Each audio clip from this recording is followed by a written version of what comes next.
Apa yang bernama Lauh Mahfuz.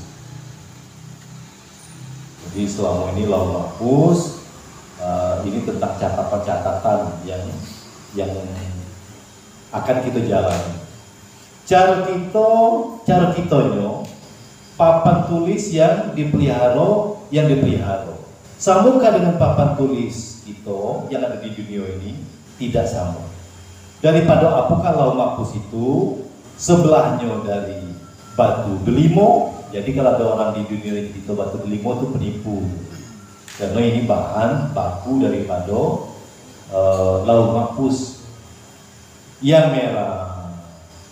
Yang sebelah lagi dari apakah itu? Dari batu zamrud yang hijau. Sisi sebelahnya itu papan tulisan itu sebelah merah delimo, sebelahnya zamrud.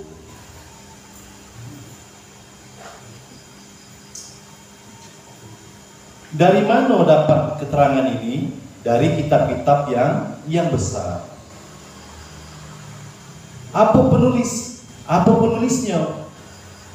Satu kolam yang menulis catatan di Lauh Mahfuz itu, satu kolam atau satu pena yang besar. Nah, ini yang nulis di ketentuan-ketentuan di Lauh Mahfuz itu adalah pena yang besar. Ketika Allah sebelum menciptakan segala sesuatu, Allah memerintahkan kepada pena atau kolam. Ya kolam uktub, tuliskan oleh engkau maka wa yakun. Apa-apa barang yang telah terjadi dan apa-apa yang akan terjadi. Siapakah yang menuliskannya? Kolam itu atau pena itulah menulis sendiri. Nah, diperintahkan oleh Allah. Kenapakah kolam itu pandai menulis sendiri? Dengan kekuasaan Allah, dengan kekuasaan Tuhan. Apakah yang tertulis pada Lauh Mahfuz?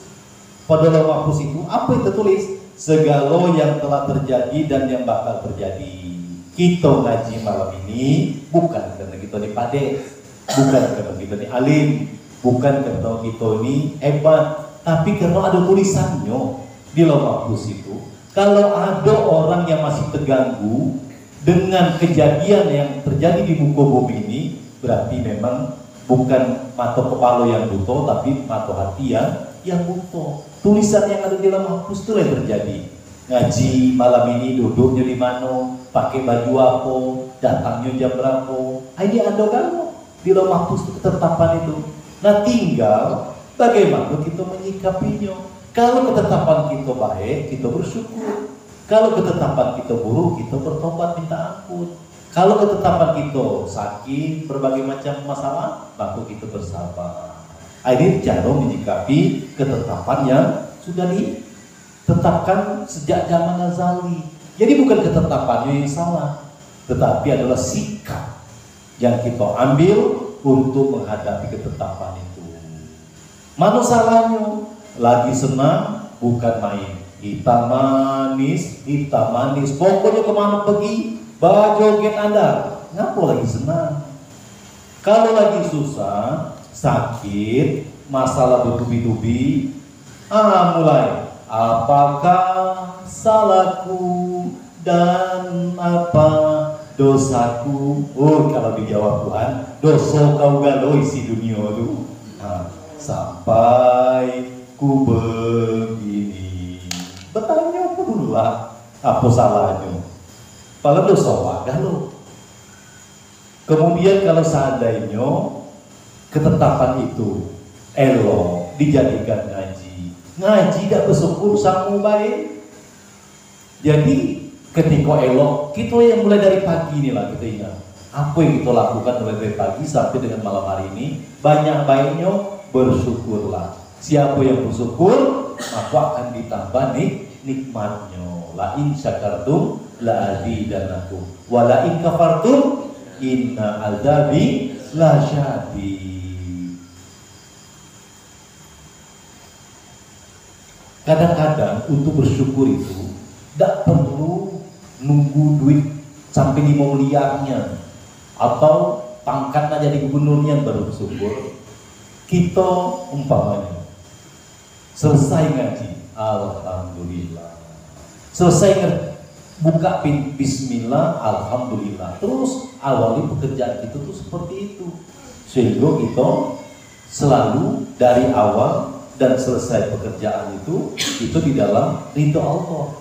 Ketika pekerjaan, ingat nih, apa bebanannya, tidak diawali dengan bismillah, itu dilaknat oleh Allah atau tidak diridhoi oleh Allah. Kita nak semayang lupa baca bismillah karena saking terburu-burunya. Nak makan, lah 2 kali tambu, lah baru teringat, lah baca bismillah apa belum tadi? Karena kita ini disifati dengan sifat tergopoh-gopoh.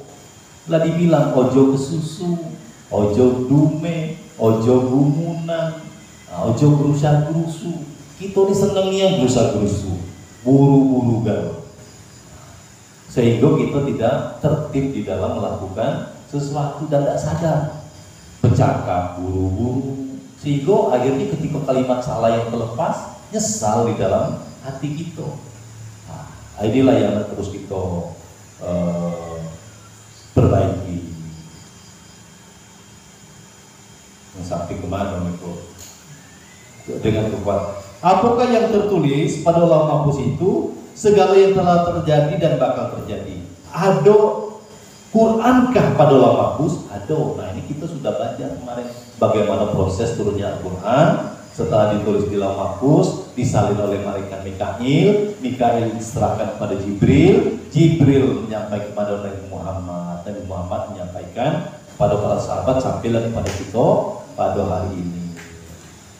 Nah, sahabat itu panjang lagi jalannya lewat para aulia-aulia, para ulama alim. Jadi kalau ada yang tidak mengakui selain Nabi, umpamanya para sahabat tidak diakui, para wali-wali Allah tidak dilakui, para ulama-ulama itu tidak diakui, inilah orang yang sombong. Dari mana dia tahu agama ini? Sehingga bisa langsung ke Nabi dan Allah baik. Tidak mengikuti ijma ulama dan qiyas. Nah, ini makhluk kita yang aswaja, ahlussunnah wal jamaah. Sumber hukum kita itu selain Al-Quran dan hadis, itu juga kita ikutkan ijma dan qiyas. Nah sekarang cari dalilnya, macam mana nih lampu nih buatan orang kafir, ini mic buat orang kafir. Tuh dia bikin, aku lagi bikin WA, tolong aku sebarkan ini, itu jangan belanja ini. Rupanya apa yang dipakai itu buatan orang itu juga, apa yang digunakan untuk menyebarkan itu. Tambah laris lah dia.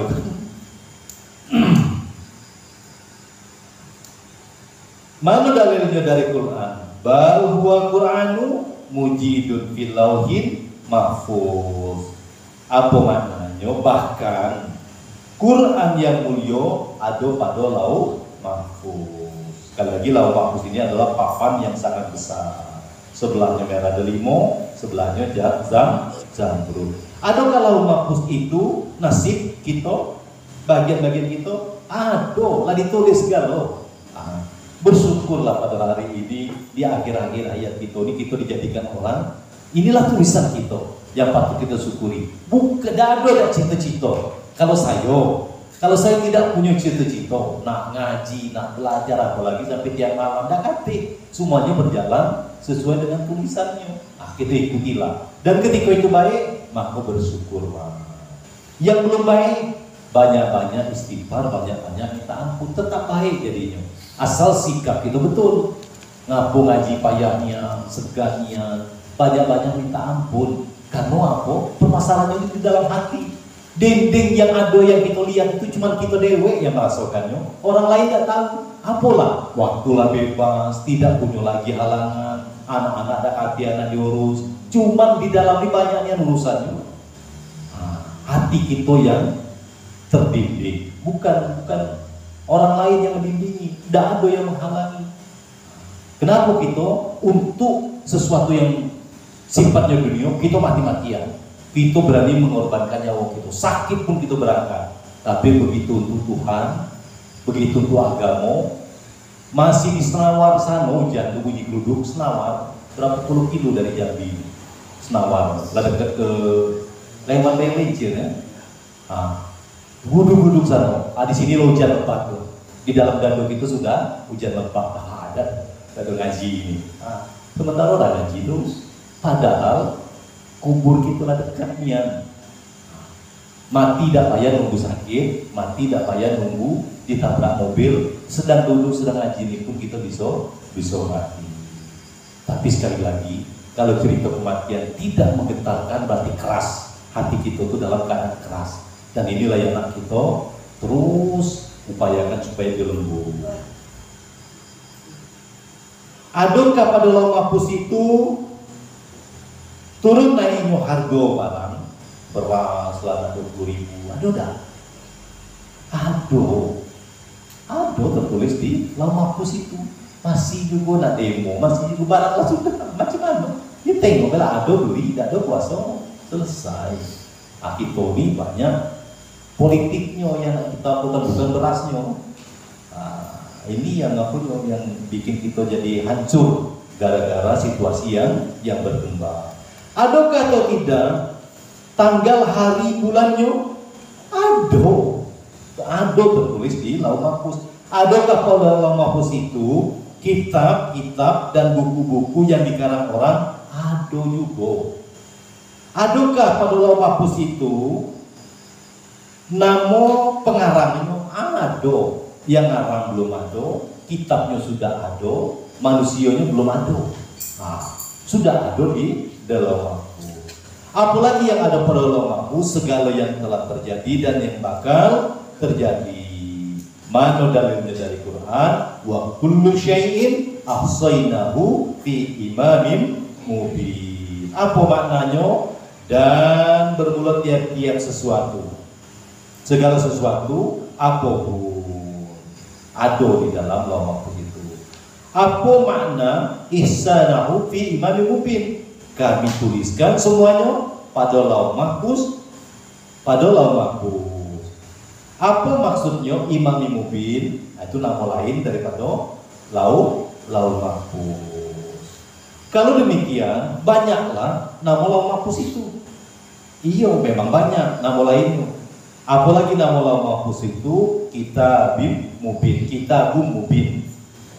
Apalagi namanya Kitabim Maknun. Mana tempat Lauh Mahfuz itu melewati lapisan langit yang ketujuh. Ini posisi daripada Lauhil Mahfuz. Besar betul Lauh Mahfuz itu. Iya, memang besar. Hurufnya pun sangat besar. Dalam satu riwayat diceritakan, kalau seandainya titik huruf ba yang asli itu jatuh ke muka bumi ini, hancur. Bumi ini hancur begini. Saking besarnya satu huruf itu. Sebesar apakah satu huruf itu? Sebesar Jabal Qaf. Jabal Qaf yang sering kita tengok ini bulan. Itu tempat orang tamasya di situ kan, para wali-wali tamasya. Kalau yang kita sering paham itu bulan, Jabal Qaf. Apa itu Jabal Qaf? Gunung yang bernama Bukit Qaf. Apa gunanya itu Bukit Qaf? Benteng buat sekeliling dunia. Inilah pasaknya. Dibentengi, dipagari dunia ini. Adakah orang yang sampai ke Bukit Qaf itu? Ada. Siapa orangnya? Iskandar Zulkarnain. Berpangkat apakah Iskandar Zulkarnain itu? Waliullah. Ini tempat orang-orang tamasya dan raja seluruh dunia. Siapakah lagi yang telah merajui seluruh dunia? Nabi Sulaiman alaihissalam. Siapa lagi? Dua orang lagi tetapi kafir. Siapakah dua orang itu yang pernah memimpin dunia ini? Namrus dan Bukhtunas.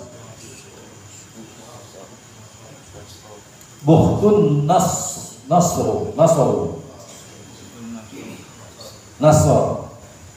Apakah nama bukit-bukit di atas bumi? Apa kuno bukit-bukit di atas bumi itu buat paku dunia atau pasak dunia? Apa perlunya dunia ini pakai paku supaya jangan runtuh sewaktu kedatangan gempa. Apa itu gempa? Bergoncangnya sesuatu tempat di muka bumi dunia ini. Apa arti gempa itu? Diadakan Tuhan. Nah, apa gunanya Tuhan? Kalau dari segi ilmu bumi terjadinya pergerakan lempeng bumi. Nah, itu baru terjadi gempa. Ini kita nak lihat yang secara pandangan agamanya. Hakikatnya apa gempa itu? Peringatan dari Tuhan peringatan yang terpenting daripada Tuhan. Peringatan kepada siapakah? Kepada hambonyo yang maksiat. Berarti asal terjadi gempa, berarti daerah itu banyak maksiat. Itu hakikatnya. Nah, kita tengoklah negeri kita ini. Hampir tiap hari ada berita tentang gempa, apalagi sekarang informasi sudah sangat maju. Nah, tiap hari kita tahu di mana-mana gempa. Dan hebatnya justru di tempat-tempat yang notabene-nya agamanya hebat-hebat. Agamanya bukan main. Nah, tetapi gempa begitu di situ. Bagaimana jalannya waktu terjadi gempa? Keterangannya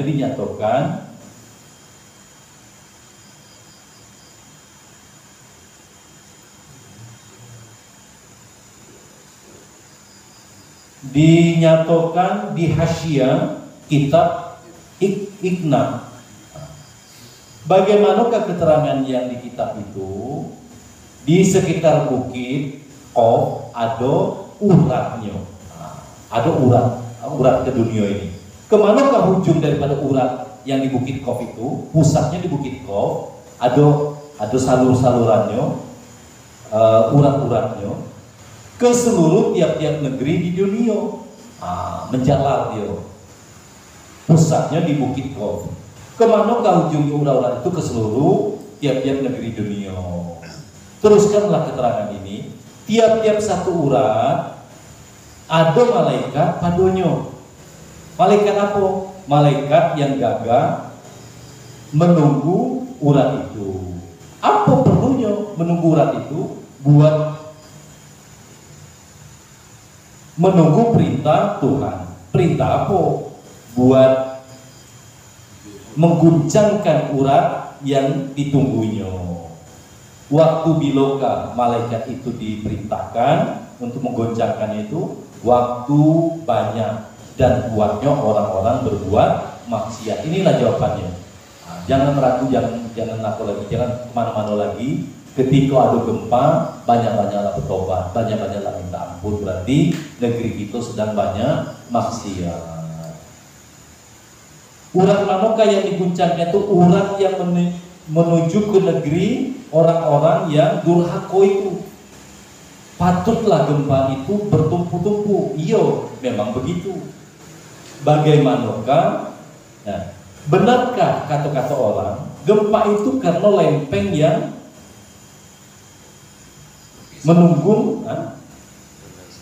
menunggang dunia?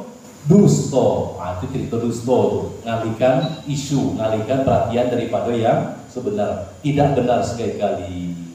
Apa keterangan dusta? Kalau benar, niscaya gempa itu tidak bertumpu-tumpu, tidak duduk seperti goyang itu. Kalau sekiranya benar, bagaimana mestinya?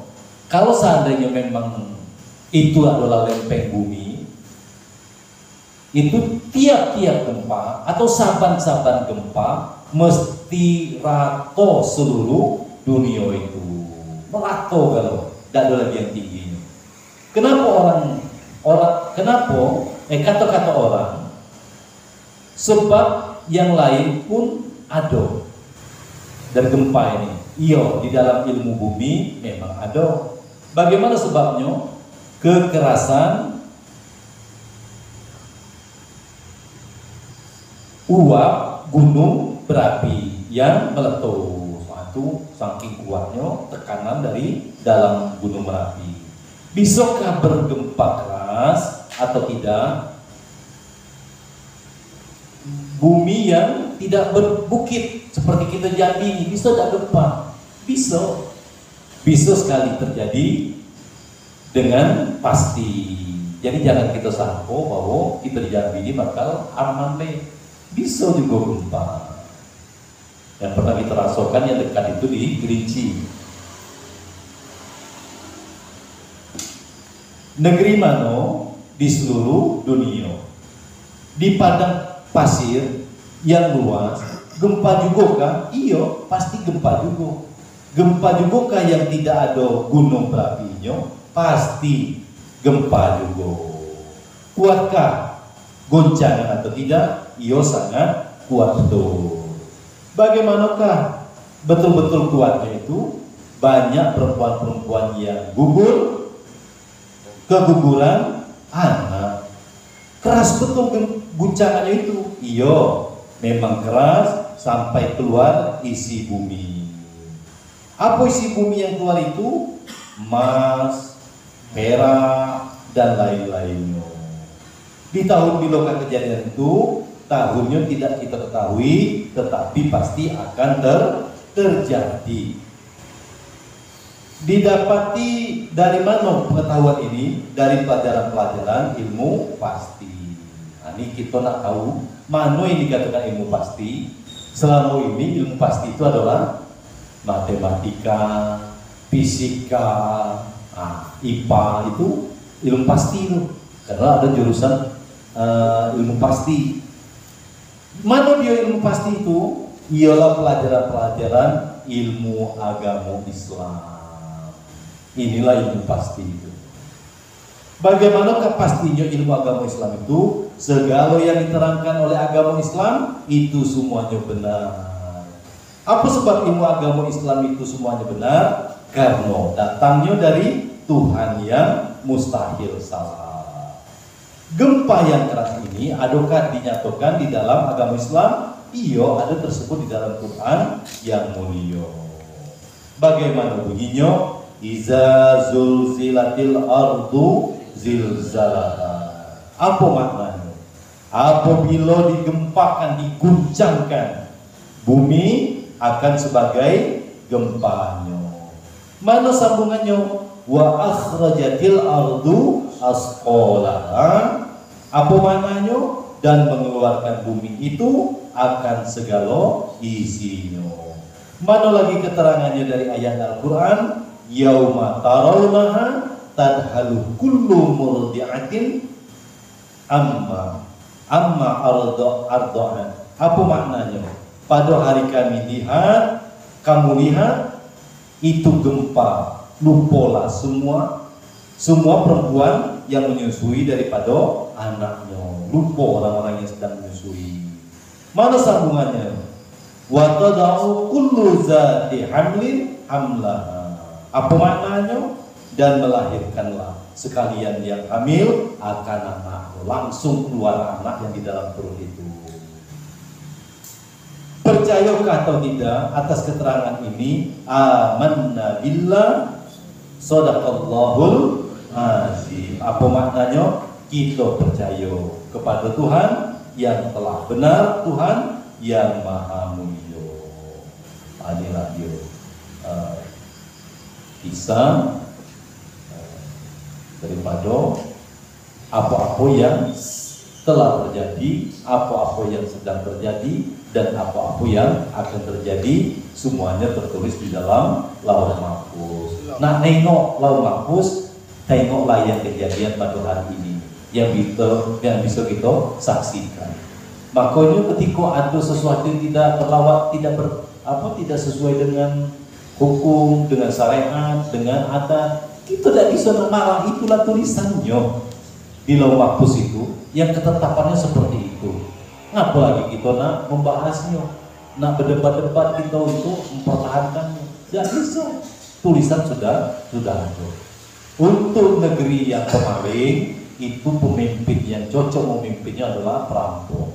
Untuk negeri yang alim, orang-orang yang alim yang jadi pemimpinnya adalah orang yang alim besar. Jadi jangan sampai kita gara-gara pilihan kita ini jadi berpecah belah. Itu adalah gambaran mayoritas daripada kondisi bangsa kita. Nah, kalau seandainya dipilih umpamanya si anu orangnya kayak gini, itulah gambaran kita. Jadi apa kita perlu nak marah? Kalau guru yang dipilih berarti kita juga adalah pemilih yang guru. Mudah-mudahan secara sikap kita menghadapi daripada ketetapan inilah yang akan menyelamatkan kita. Kenapa? Jangan sampai kita menentang tulisan yang sudah dituliskan oleh Lauh Mahfuz baik sebelum kita ada dan sampai hari kiamat nanti semuanya sudah dituliskan. Jadi yang akan datang itu siapa yang pernah memungkar dan nangkir, wallahu subhanahu wa ta'ala. Berarti besok malam minggu depan kita akan masuk ke kubur masing-masing. Nah, sampai kepada mungkar dan nangkir. Soalnya sudah dibocorkan, tapi jawabnya susahnya minta ampun. Mudah-mudahan dengan mempelajari ini akan semakin melunakkan dan menumbuhkan hati kita. Wallahu subhanahu wa ta'ala. A'udzubillahi minasyaitonir rajim. Bismillahirrahmanirrahim. Alhamdulillahirabbil alamin. Allahumma shalli ala sayyidina Muhammadin tibil qulub wa dawaiha wa afiyatil abdani wa shifaiha wa nuril absari wa diyaiha wa ala alihi wa sahbihi wa barik wa sallim. Allahumma fir lana zunubana wa liwalidina wa li awladina wa masyayikhina wa li ikhwanina fid din wa li ashabina wa ahbabina wa liman habana fika wa liman ahsana ilaina wa li jami'il mu'minina wal mu'minat wal muslimina wal muslimat al ahya'i minhum wal amwat wa liman lahu haqqun alaina bi rahmatika ya arhamar rahimin. Rabbana auzi'na naskura ni'matika allati an'amta alaina wa ala walidina wa an amalan salihan tardahu wa dakhilna bi rahmatika fi ibadika sholihin. Rabbana atina fid dunya hasanah wa fil akhirati hasanah wa qina adzabannar wa dakhilna jannata ma'al abrar ya aziz ya ghaffar ya rabbal alamin. Hasbunallahu wa ni'mal wakil, ni'mal maula wa ni'man nasir, wa la hawla wa la quwwata illa billahi al-'aliyyil azim. La ilaha illa anta subhanaka inna kunna minadh dhalimin. Wa sallallahu ala sayyidina Muhammad wa ala alihi wa sahbihi wa sallam. Subhana rabbika rabbil izzati amma yasifun. Wassalamu alal mursalin walhamdulillahi rabbil alamin.